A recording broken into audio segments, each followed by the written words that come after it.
Kia ora koutou. Ko Dermot Coffey toko ingoa, no airangi ahau, ke o tautahi toko kainga inaine. So thank you for having me along. I'd like to thank you, Matt, for the introduction. I'd like to thank all the speakers who've spoken already this morning. It's been fantastic. And the people who will be following as well, I'm sure will be equally as good.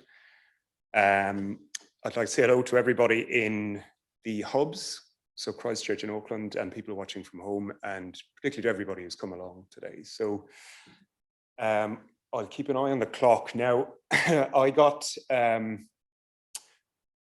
offer to speak about the vision from general practice. Now, lunch is coming. We've got some questions, hopefully, after these speeches as well. Fortunately, there isn't a heck of a lot to say, so we should be able to rattle through this pretty quickly and get out to the delicious food that will be outside. I just got my laser going. So the brief version, and you can switch off after this if you want, is that, as Matt said, first of all, I should say that I don't speak as a representative of the college. I don't speak as a representative even of Aotearoa, and I've recently joined the board of the NZMA. I don't speak as a representative of the NZMA. I speak as a general practitioner looking in from the outside and just taking the opportunity to bring people up to speed with what has been happening in the general practice space as distinct from the primary care space even. So this is the brief version. That the college is doing more than it has been doing, but there's a lot more for the college to do. And in wider general practice, we don't know what's happening. We don't know what individual practices are doing in terms of sustainability, and particularly in terms of climate change. I'll focus on climate changes. That is, in Aotearoa, our main focus. A lot of aspirational statements, little action. So very much like the government, really, in that field. There are opportunities. There's a lot of low-hanging fruit that can be picked and changes that can happen quickly. We don't know our role as part of the overall health sector decarbonisation. I listened to the minister's speech today. It was fantastic to have him along. I don't know if he mentioned primary care once in the speech. A lot of focus on hospitals, coal use. That is true. That is important, but if primary care is not included from the outset in the health sector decarbonisation, it's going to be extremely difficult to bring it in the future. There are differences between primary sector care, I'll briefly mention, and I think our role as general practitioners, as advocates, is understated, as David Pension said in his speech. Not just GPs, but all healthcare professionals have a huge role as advocates. We are given a responsibility and a status that we probably don't deserve, but we should use. This very briefly looks at the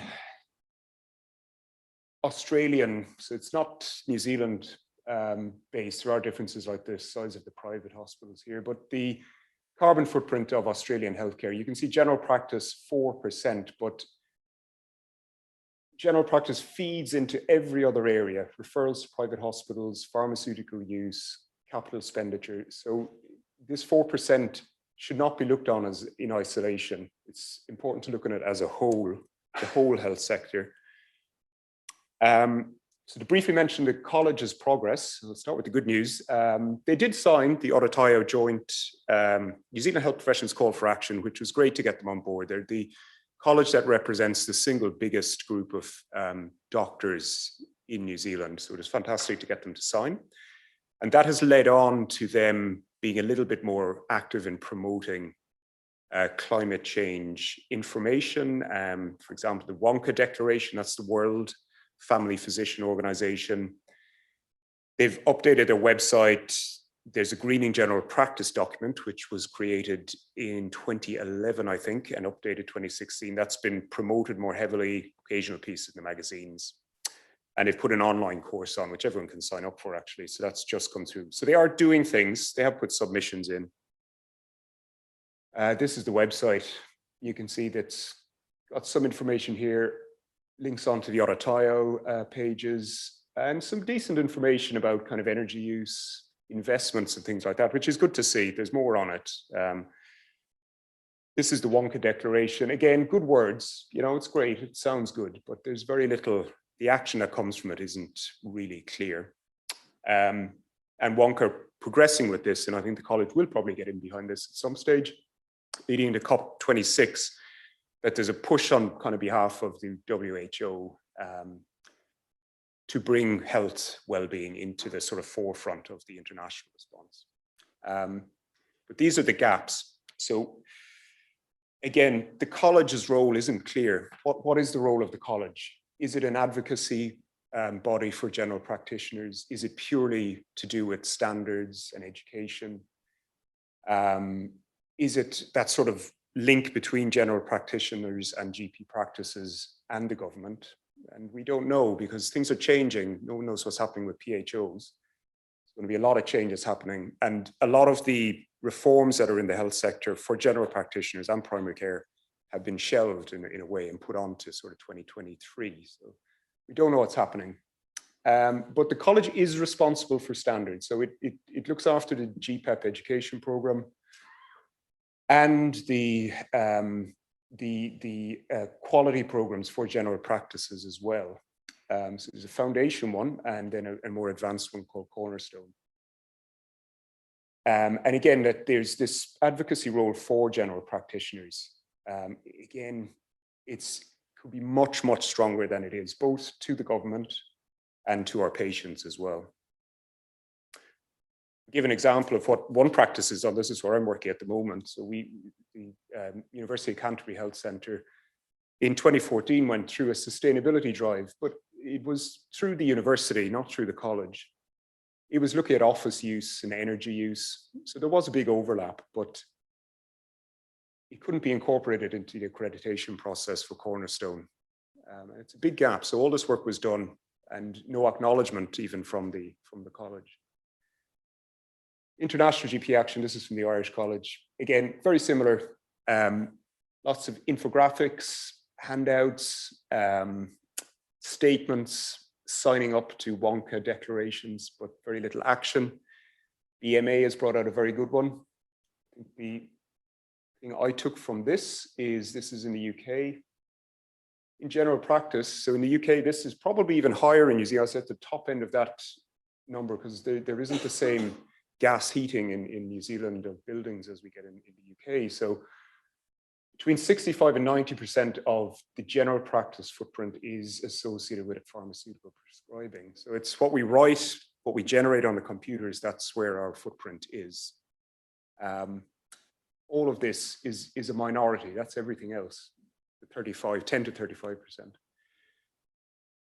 And then just briefly on the sort of wider advocacy within general practice. So this is something that's been, I think, an issue for a long time. I use the example, we have a BPAC education and guidelines magazine that comes out frequently. They did something on obesity in 2014 and again in 2019. A lot of information about diet, exercise, medications, motivational interviewing, surgery, and absolutely nothing, not a single word in either of them about the sort of systemic causes that are there for obesity. So no comment whatsoever about maybe that GPs possibly have a role in advocating to government about this. That's obesity. Climate change hasn't even been covered by BPAC. They haven't done anything on it ever. So it just shows that our role is underestimated, and I think it's one that really should be strengthened. These are the headwinds as I see them. It is a fragmented group. General practices are private businesses, focused, some would say, overly on finances. That said, the majority of general practitioners are not practice owners. About 2/3 are not practice owners. So I'm not myself. So I think it's an area that for practice changing, unfortunately, cash is king in some ways in general practice. There are wider difficulties in the sector with shortages of staff, workload, etc. And that's unevenly spread across the country. And as I say, an unclear role in the health sector reform and decarbonisation. The advantages, we're embedded in the community, first point of contact, flexible and adaptable, as we showed, I think, with the COVID response. And we do have a rural voice, which I think is something that's missing with the larger DHBs in particular, the city-based DHBs. We have a bit of a rural voice. That very briefly is the Sustainable Development Unit in the UK. That's the overview of the decarbonisation that they have seen since 2008. And I was listening carefully to, hope the minister would come along today and say that this was going to happen. But again, I think it was clear from what he said that a Sustainable Development Unit is as a distinct entity. He did not say that that was going to be developed within Health New Zealand. I don't think he mentioned the Maori Health Authority once. For general practice, it's crucial that that is developed and that general practice is incorporated into it from the beginning because of that diversity and unevenness of practices across the country. It will have to come, unfortunately, from the top down. I would see the college as a link in that, where they can use the guidelines from the government to bring sustainability into GPEP, into Cornerstone, into practices, to actually develop a module, which they've talked about but haven't really succeeded yet. And to champion the practices that do make changes. It's impossible to find anyone that has done, but to actually highlight them. Meter dose inhalers, the lowest of low-hanging fruit, need to be decreased. 5% of the total healthcare emissions. So changing those is a simple thing to do. It just needs an information campaign to get out there. And then to increase the advocacy of general practitioners. Talk to our patients. I think, as India said earlier, to dream and to imagine what a climate-friendly primary care sector will look like, and to get rid of the obstacles that exist to achieving that. Talking to our patients, talking to our colleagues, talking to our families. If we don't talk about these things, I find it difficult. I find it difficult, even though I've been with Aotearoa for a number of years. I'm, one of the co-conveners now. I still find it difficult to talk to staff members, people I work with, even kind of friends and family and things like that. It's very hard to bring it up. You're kind of saying, what are we doing here? What are we going to do? It's such a huge area, but unless we do it, unless we start the conversation, I think we won't really get anywhere. So this is my 6-point plan, which I think I'd like to see these happening within general practice. The other thing I would say, as I mentioned, is within the health sector, within the reforms, it's crucial that we have a Sustainable Development Unit. It's absolutely crucial. Putting it in there sends a statement out, but not putting it in there equally sends a statement out. I think if it's not specifically set up, it doesn't, as David Pension said, it doesn't have to be a huge group. But if it's not there, a message is sent out that this really doesn't matter. And as well, as I mentioned, the Maori Health Authority, there was very little talk about it in the minister's speech.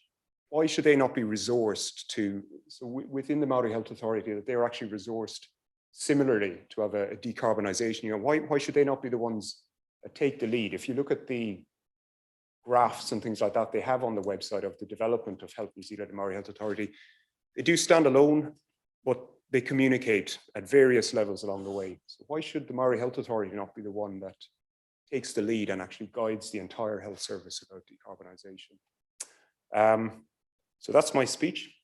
Sinead, that's it. Thank you very much. Sorry there wasn't any super good news.